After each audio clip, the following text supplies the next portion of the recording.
Hello guys, welcome back to my channel Geeks Idea, a channel of learning and important knowledge. जैसे कि आप सब लोगों को पता है कि पॉलिटी की सीरीज़ हमने उठाई है और हम आर्टिकल 16 तक पहुंचे हैं। तो आर्टिकल 14 टू 16 किससे रिलेटेड है? आर्टिकल 14 टू 18 किससे रिलेटेड है? इक्वालिटी से रिलेटेड है। आज हमें पढ़ना है आर्टिकल 16। तो आर्टिकल 16 से रिलेटेड देखते हैं आर्टिकल 16 क्या है। आर्टिकल 16 करता है बात equal opportunity in public employment. Public employment जो गवर्नमेंट जॉब्स होती हैं उनमें कोई भेदभाव नहीं होना चाहिए। Recruitment on the basis of merit होना चाहिए, on the basis of merit, कोई भेदभाव नहीं। ये है आर्टिकल 16। ये है आर्टिकल 16। इसको ग्राफिकल रिप्रेजेंटेशन में देखते हैं। आर्टिकल 16 बोलता है कोई डिस्क्रिमिनेशन या कोई किसी इंसान को इनएलिजिबल नहीं मानना है, किसी इंसान को इनएलिजिबल नहीं मानना है। कहाँ पे? Employment office under the state, office under the state, यानी कि कोई भेदभाव नहीं करना है। यह है आर्टिकल 16 क्लास 1। कोई भेदभाव नहीं करना है पब्लिक एम्प्लॉयमेंट। ये क्या है? Article 16 class 1। आर्टिकल 16 बोलता है किस बुनियाद पे डिस्क्रिमिनेशन नहीं करनी है? On the basis of religion, on the basis of race, caste, sex, place of birth. यह है आर्टिकल 16(2). यहाँ पे सिंपली बोलता है कि डिस्क्रिमिनेशन नहीं होनी चाहिए। यहाँ पे क्या, यहाँ पे स्पेसिफिकली बोल रहा है किन बेसिस पे डिस्क्रिमिनेशन नहीं होनी चाहिए? Religion, race, caste, sex, place of birth. यह है आर्टिकल 16 क्लास 2। होप आपको ये समझ आया होगा। सिंपल सी बात है, डिस्क्रिमिनेशन नहीं होनी चाहिए, किन बेसिस पे नहीं होनी चाहिए। क्या अगर इसके बगैर, इन ग्राउंड्स के बगैर अगर कोई और ग्राउंड होगा, क्या हम डिस्क्रिमिनेट कर सकते हैं? या क्या हम डिस्क्रिमिनेशन डिफ्रेंशिएट कर सकते हैं? क्या हम रिजर्वेशन दे सकते हैं? हाँ, दे सकते हैं। वो कौन से ग्राउंड से? आइए देखते हैं। रेजिडेंस की बुनियाद पे दे सकते हैं, बैकवर्ड क्लासेस को दे सकते हैं, और रिलीजियस और डिनोमिनेशनल इंस्टीट्यूशंस को दे सकते हैं।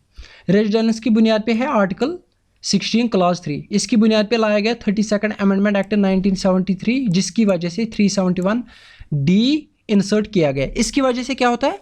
प्रेसिडेंट को यहाँ पे ये सिर्फ और सिर्फ इस टाइम तेलंगाना और आंध्र प्रदेश में है, तेलंगाना और आंध्र प्रदेश में ये सिर्फ चल रहा है।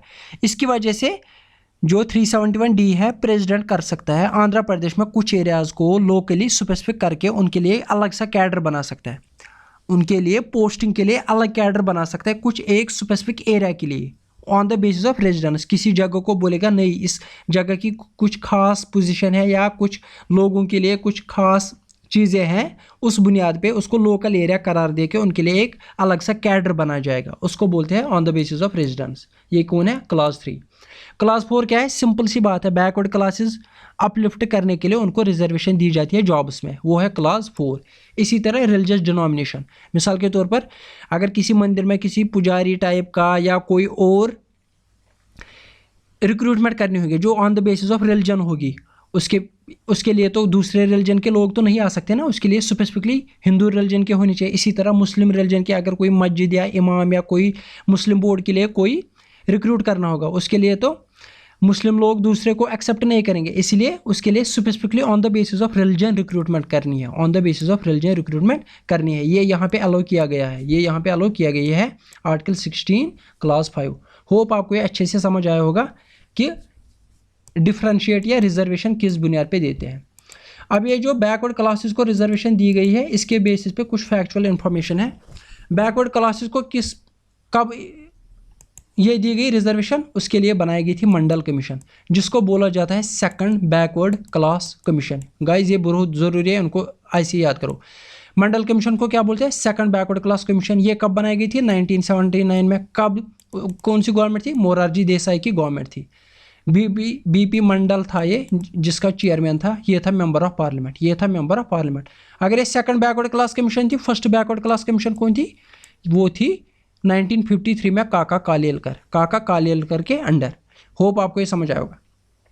तो इस बैकवर्ड क्लास कमीशन ने क्या किया? इसने ओबीसी के लिए 27% रिजर्वेशन लाई, लेकिन SC ST OBC ये टोटल कितना बनना चाहिए? ये टोटल सिर्फ 50% बनना चाहिए, इससे ज़्यादा नहीं बनना चाहिए। OBC के लिए कितना है? 27%। टोटल कितना है? 50%।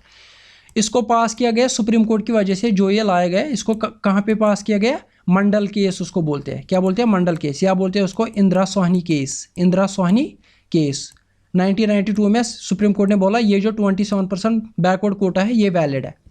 इसकी बुनियाद पे फिर लाया गया क्या? National commission for backward class, national commission for backward classes 1993 में। और इसी बेस पे क्या लाया गया? इसी बेस पे लाया गया रामनंदन कमेटी। रामनंदन कमेटी यह है क्रीमी लेयर से रिलेटेड। क्रीमी लेयर आपको पता है कि बैकवर्ड क्लासेस में भी कुछ लोग ऐसे हैं जो वेल ऑफ है, जो हाई ऑफ है, जो कोई IAS ऑफिसर बनेगा, IPS ऑफिसर, बड़ा बिजनेसमैन होगा जिसको रिजर्वेशन की ज़रूरत नहीं है। इनकम कितनी होनी चाहिए वो मैंने पिछले वीडियो में भी बोला था, वो कमेंट सेक्शन में ज़रूर लिखिए। पहले थी 6 लाख, अब कितनी है वो आप बोलिए कि इनकम कितनी होनी चाहिए, तो वो क्रीमी लेयर में आ सकता है। उसके लिए क्रीमी लेयर से रिलेटेड कौन सी कमेटी है? रामनंदन कमेटी। उसने रिपोर्ट कब सबमिट की थी? 1993 में। तो कैरी फॉरवर्ड रूल क्या है? अगर इस साल 100 सीट्स भरनी थी और इसमें से 50 सीट्स किसकी थी? OBC total, SC ST OBC। अगर इसमें से इस साल हमने खाली 20 सीट्स फिल कर दी तो वैकेंट कितनी रह गई? 30। ये वैकेंट हम अगले साल आगे किसी साल में भी फिल कर सकते हैं, इसी को बोलते हैं कैरी फॉरवर्ड रूल। लेकिन जिस साल हम ये फिल करेंगे उस साल टोटल कितना रहना चाहिए? 50। उस साल भी 50 के आगे नहीं जाना चाहिए। ये है कैरी फॉरवर्ड रूल। लेकिन ये जो कैरी फॉरवर्ड रूल में 50% की सीलिंग थी, ये हटाएगी कब? 81st act, constitutional amendment act 2000। मतलब जो यहाँ पे 30 सीट्स रह गई अनफिल, इसको अलग माना गया। और जो इस साल की रिजर्वेशन होगी 50 होगी, या जितनी भी सीट्स होंगी उस टाइम 50 मान लो, तो या 40 ही मान लो। फॉर एग्जांपल अगर इस साल 40 सीट्स रखनी है OBC के लिए, पिछले साल की कितनी अनफिल करनी है? 30, तो टोटल कितना बन गया? 70%। तो यहाँ पे तो ये रूल फॉलो नहीं हो गया, लेकिन इसको अलग माना गया, इस अनफिल्ड सीट्स को अलग माना गया, और इस 40% जो इस साल भरनी है इसको अलग माना गया। टोटल कितना बन गया? 70। यानी कि 50% सीलिंग हटाएगी। 50% सीलिंग हटाएगी किस बुनियाद पे? क्योंकि अनफिल्ड को अलग माना गया, अनफिल्ड को अलग माना गया, जो उस साल खुद की सीट्स है वो अलग माना गया। होप आपको ये समझ आया होगा। इसी तरह 76 कॉन्स्टिट्यूशनल अमेंडमेंट एक्ट में तमिलनाडु ने रिजर्वेशन एक्ट 1994 9th शेड्यूल में डाला।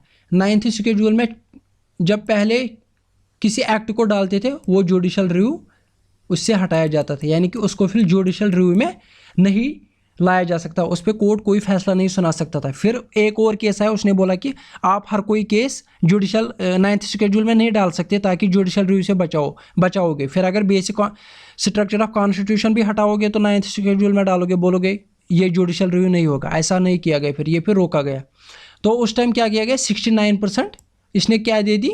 69% रिजर्वेशन, यानी कि इसने 50% को ख़त्म कर दिया, 50% सीलिंग को ख़त्म कर दिया। इसके लिए इसने क्या किया? इसने अपने इस रिजर्वेशन एक्ट ऑफ 1994 को किस में डाला? 9th शेड्यूल में। 9th शेड्यूल में जब किसी एक्ट को डालते हैं उस पे से जुडिशल रिव्यू हटाया जाता है। 9th शेड्यूल में बारे में पढ़िए, वो हम आगे भी पढ़ेंगे। तो तमिलनाडु ने कितनी रिजर्वेशन दी थी? टोटल 69%। इसी तरह फिर 77th कॉन्स्टिट्यूशनल अमेंडमेंट 1995 ने बोला कि रिजर्वेशन प्रमोशन में भी होगा। यहाँ पे सिर्फ प्रमोशन, यहाँ पे खाली रिक्रूटमेंट पे दी गई थी, प्रमोशन में नहीं दी गई थी। लेकिन 77 एक्ट कॉन्स्टिट्यूशनल अमेंडमेंट एक्ट 1995 ने क्या बोला? अब हम रिजर्वेशन प्रमोशंस में भी देंगे, अब हम रिजर्वेशन प्रमोशंस में भी देंगे। किसने बोला? 1995 में कॉन्स्टिट्यूशनल अमेंडमेंट एक्ट आए 77। यहाँ पे सिर्फ किस पे थी? रिक्रूटमेंट पे, इनिशियल स्टेज पे। यहाँ पे प्रमोशन में भी अब रिक्रूटमेंट ये दी गई reservation. 85th constitutional amendment act ने क्या बोला? कि कॉन्सिक्वेंशियल सीनियरिटी दी जाएगी, कॉन्सिक्वेंशियल सीनियरिटी दी जाएगी। ये था 85th कॉन्स्टिट्यूशनल अमेंडमेंट एक्ट। क्या था? Consequential seniority. उम्मीद है मुझे आपको इस ग्राफिकल रिप्रेजेंटेशन से बहुत फ़ायदा मिलता होगा, क्योंकि याद रखना बहुत ज़रूरी होता है और इससे आसान भी हो जाता है कि कैसे याद रखा जाए। होप आपको इससे बहुत फ़ायदा मिला होगा। वीडियो को लाइक और शेयर करना ना भूलें। Please and please subscribe to my channel. Thank you very much.